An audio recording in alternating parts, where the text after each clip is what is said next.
Hola a todos, soy Eduardo y hoy les voy a mostrar la aproximación que hice para saber el verdadero número de casos de COVID que hay en México. Los voy a guiar por todo el camino que recorrí para llegar a un factor de conversión, así que no se me pierdan. Nuestro país se encuentra entre los que tienen más casos de COVID en el mundo y está en una posición aún más alta cuando se ordenan por número de muertes. Y a pesar de ello, no conocemos la verdadera extensión de la epidemia en el país, y todos sabemos que los casos están subestimados, es decir, el número oficial de casos está muy por debajo del número real. Esto es debido a que nuestro país es de los que menos pruebas de PCR realiza, pues desde el principio se optó por el modelo Centinela, es decir, estimar los casos con base en tener vigilancia en un pequeño número de hospitales para después estimar un número real, como si fuera una muestra estadística, con la limitante de que estos hospitales, no fueron elegidos con base en una representatividad estadística, por lo que sus datos podrían tampoco reflejar la realidad. Se estima que el verdadero número de casos podría ser entre 8 y 12 veces mayor al que se reporta en los datos oficiales, y vamos a ver si la estimación que les voy a mostrar también cae en ese intervalo. Esta no es una estimación con un modelo matemático complejo, es bastante sencilla y está basada en datos científicos obtenidos de otros países. Una forma más exacta para conocer el número de casos sería conociendo la letalidad del virus y, usando el número de muertes, calcular con ese número el número de casos. Por ejemplo, si el virus tuviera una letalidad del 1%, significa que de 100 personas infectadas, una murió.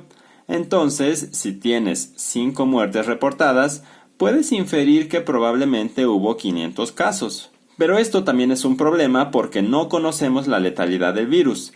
El valor de letalidad reportado varía entre cada país desde el 2% hasta el 25%, pero depende de la cantidad de casos que se detectan. En realidad no conocemos la letalidad intrínseca del virus, solo la calculada en cada país. Una forma de saber la verdadera letalidad del virus sería saber cuántas personas se infectaron en un lugar y cuántas personas murieron. Eso fue lo que hicieron en el estado de Nueva York, en Estados Unidos, después de la primera ola de contagios que tuvieron a principios de febrero de 2020. Realizaron un muestreo estadístico de personas para saber si tenían anticuerpos contra SARS-CoV-2 y encontraron que en la ciudad de Nueva York el 19.9% de la población estudiada tenía anticuerpos. Sabiendo la población de la ciudad, se encuentra el número total de infectados, así que ya tenemos un dato. Pero también necesitamos el dato del número de muertes y sabemos que muchas personas murieron sin una prueba de PCR y varias no murieron en hospitales, por lo que estos casos no entraron en el registro oficial. Lo que hizo la ciudad fue obtener los datos de exceso de mortalidad, es decir, cuántas muertes se observaron en el estado o en la ciudad, comparadas con las muertes que se esperaban, y se obtuvo un número de muertes que podrían ser atribuidas al COVID. Así ya tenemos el segundo dato que nos faltaba, 24.172, y podemos calcular la letalidad del virus. Con los datos obtenidos se estimó la letalidad en 1.4%, es decir, por cada 1.000 personas infectadas mueren 14. Por supuesto, este valor está influenciado por las características de la población de Nueva York. Sabemos que hay otras variables como las comorbilidades, la edad de la población y la calidad de los servicios de salud que pueden influir en este número, pero a falta de más información, pues quedémonos con este dato. Si tenemos un 1.4% de mortalidad, podemos obtener un factor de conversión para que, conociendo el número de muertes, podamos calcular el número de casos. Con estos datos obtenemos 71.4, que podemos dejar en 71. Es decir, por cada muerte observada se tuvieron 71 casos. Si en una población se produjeron 10 muertes, entonces multiplicamos este número por 71 y obtenemos que lo más probable es que hayan existido 710 casos. Es un cálculo bastante sencillo, pero que tuvo detrás un montón de investigación. ¿Estará bien nuestro factor de conversión? Bueno, pues obtengamos otro con datos de uno de los países que más pruebas hacen y que ha sido tomado como ejemplo de una buena detección y de rastreo de contactos, que es Corea del Sur. No sé si recuerden, pero Corea del Sur fue de los primeros países que tuvieron un brote explosivo al principio de la pandemia, y lo podemos ver en esta imagen. Vamos a usar solamente los datos de su primera ola.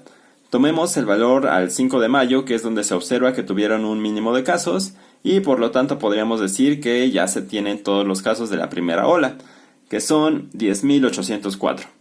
Y las muertes en esa fecha fueron 254, lo cual nos da un 2.4% de letalidad, y nuestro factor de conversión sería 42.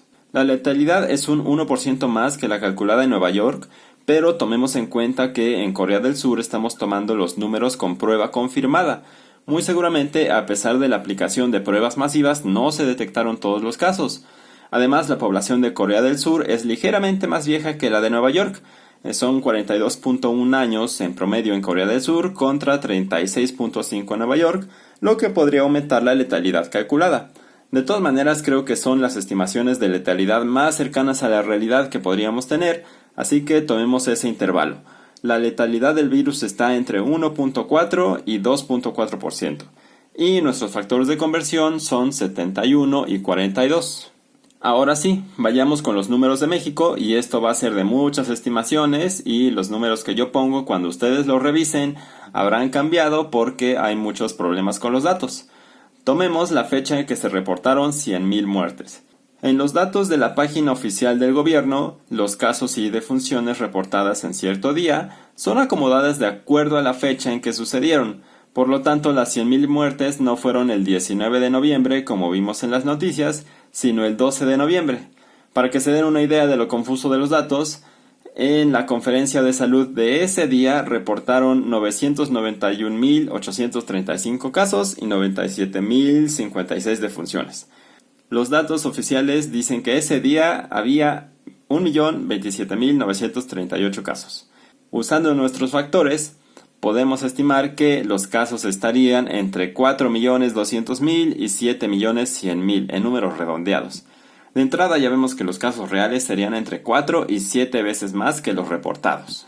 Y si estos datos ya son alarmantes por sí solos, nos falta tomar en cuenta que el mismo gobierno estima que las muertes en el país son aproximadamente 2.5 veces más que las reportadas oficialmente.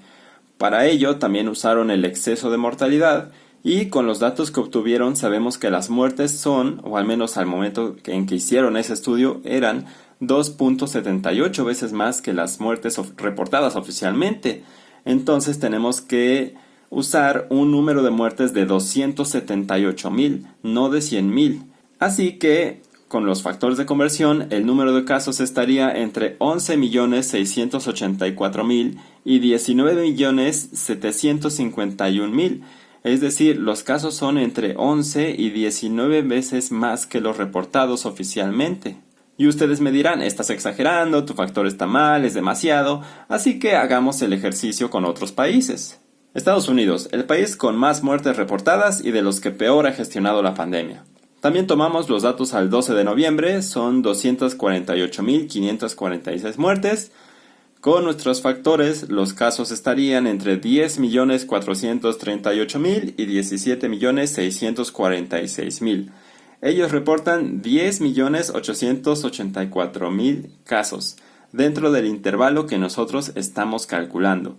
Seguramente también tienen un subregistro de casos y de muertes, y el número debe estar más cerca de 17 millones que de 10 millones. Tal vez podríamos dejarlo en 15 millones, pero eso significa un subregistro del 50%. Es decir, habría que multiplicar su cifra oficial por 1.5, pero no por 11 o 19 como en el caso de México. Brasil, el país que más muertes tiene en América Latina, pero que también hace muchísimas pruebas. En el 12 de noviembre tenía 164,332 muertes, y con nuestros factores los casos estarían entre 6,901,000 y 11,667,000. Ellos reportan 5,783,000, es decir, un subregistro de 1.2 a 2 veces. Tampoco está nada mal. Incluso asumiendo que sus muertes fueran lo doble o lo triple, el subregistro no sería de 11 veces como en el caso de México. España, de los peores países en Europa. Muertes al 12 de noviembre son 40,461. Con nuestros factores de conversión, los casos estimados estarían entre 1,699,000 y 2,782,000.